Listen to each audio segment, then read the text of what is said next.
You probably don't know all that much about Camilla Parker Bowles' ex-husband, Andrew Parker Bowles. After all, the pair got divorced many years ago. Here's what you need to know about the man the Duchess of Cornwall married before Prince Charles.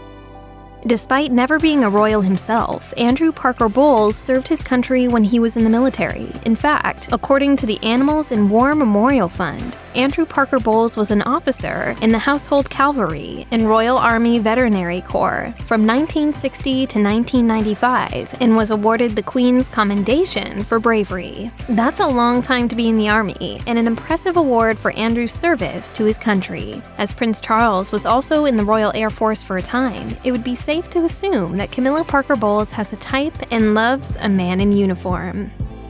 Obviously, after Andrew and Camilla Parker Bowles went their separate ways and got divorced, she would go on to become a major player in the royal family. But before any of that happened, Andrew also got pretty familiar with royalty. Royal biographer Sally Bedell Smith told Vanity Fair that Andrew had already had a relationship with the royal family before anything happened between Camilla and Prince Charles. Specifically, he was very close with Charles' younger sister, Princess Anne. As Smith told Vanity Fair, Anne and Andrew started dating in June 1970. Anne and Andrew enjoyed each other's company, but they could never marry because he was a Catholic.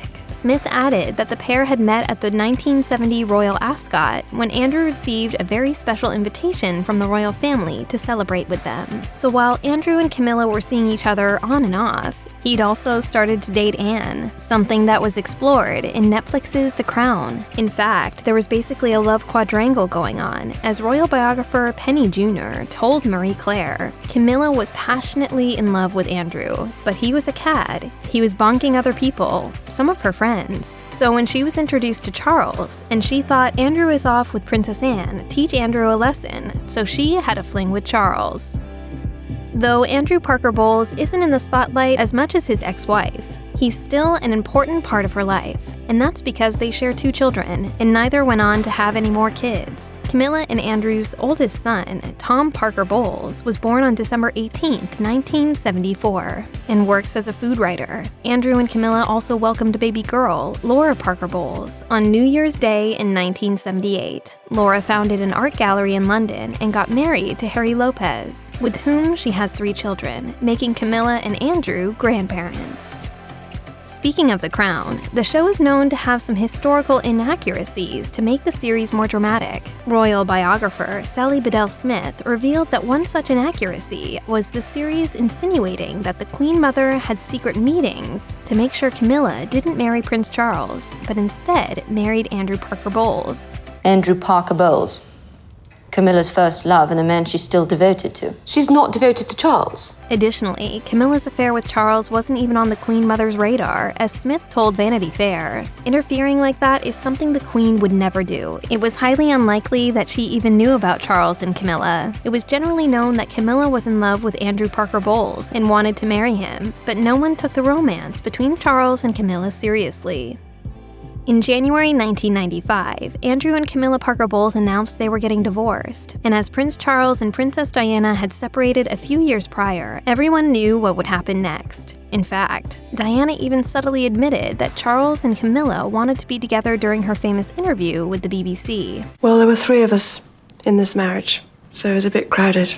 Andrew was able to move on fairly quickly, as he remarried in 1996, a year after his divorce from Camilla was finalized. According to Harper's Bazaar, Rosemary Parker Bowles, a garden designer, was also previously married and had 3 children. Additionally, the couple was also friendly with Camilla and Charles, despite their complicated history. Sadly, Andrew's second wife, Rosemary, passed away on January 10, 2010, from cancer, leaving behind Andrew and her 3 children. Fortunately for Rosemary and Andrew, she was still able to have been there for some pretty huge milestones. According to Hello Magazine, Henry Pittman, one of Rosemary's children, said, "She was very pleased to have made Christmas, and then Andrew's birthday, his 70th, just after Christmas, and subsequently the birth of his grandchildren." Princess Anne was there at Rosemary's funeral to comfort her good friend Andrew. Throughout his life, Andrew has remained close to the royal family, so it's nice that they were there for him during such a hard time. In 2020, when the COVID-19 outbreak afflicted nations all over the world, Andrew Parker Bowles was unfortunately impacted by the disease. And because of Andrew's proximity to the royals, his diagnosis was obviously the talk of the town, and as it happened early on during the pandemic. In April 2020, Andrew was diagnosed with COVID-19, sparking renewed interest in his relationship with Anne. This is because Andrew was seen at the Cheltenham Festival with Anne and others, meaning he could have exposed the royal family to COVID-19. Luckily, Andrew recovered from the virus, but it couldn't have been easy. Andrew Parker Bowles isn't on social media, and while he continues to remain close to the royal family, he's still a relatively private person. After all, having had his relationships with Princess Anne and Camilla Parker Bowles talked about so openly in the press, it makes sense that Andrew wouldn't want to be in the spotlight anymore. According to Town & Country, Andrew has kept a low profile, especially after his second wife's death. However, with the success of Netflix's The Crown, Andrew's life is once again in the public interest, so his decision to stay out of the public eye might also be strategic. Considering the fact that he was around while Prince Charles was cheating on Princess Diana with Camilla, his own wife, people are naturally curious about him. But really, he's moved on from it all and is just living his best life. Check out one of our newest videos right here, plus even more list videos about the royal family are coming soon. Subscribe to our YouTube channel and hit the bell so you don't miss a single one.